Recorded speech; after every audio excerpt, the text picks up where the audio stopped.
Peggy 18.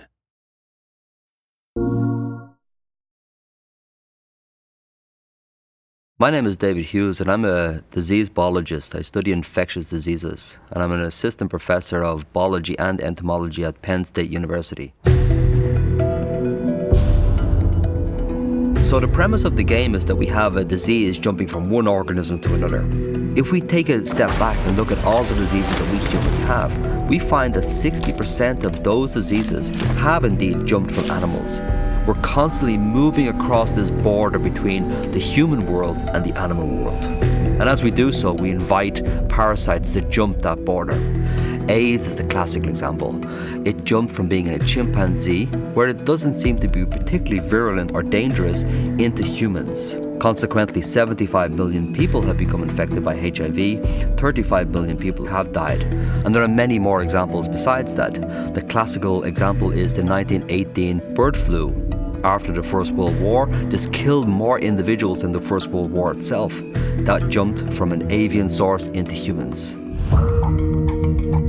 Cordyceps fungi are a group of organisms who live exclusively in insect bodies. They're parasites. The most interesting interaction is when they're infecting ants. The fungus induces a suite of chemical changes inside the body of the ant, and this causes the individual to leave the nest. The ants ascend small saplings in the understory vegetation, and they have what really does appear to be a directed behavior. They're moving towards the midpoint of a leaf, and there they're finding the tissue and they're biting deeply into it. Once the ant is dead, it grows a long stalk from the back of the head, and this is the stalk which will produce spores.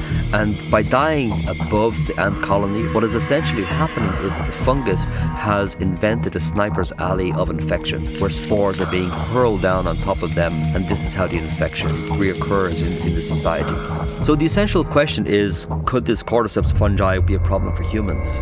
We're constantly surrounded by fungal spores. There are billions of spores which we inhale every single day. And our immune system has evolved to deal with those, or otherwise we would have a very, very short life indeed. But there can be circumstances where fungal diseases do get into our bodies and infect us. It's not just our increasing population that's a problem, we're also turning up the thermostat on the planet. And this leads to massive problems in and of itself. Another problem, of course, is the airplane. We have this ability to move across the planet over the course of hours.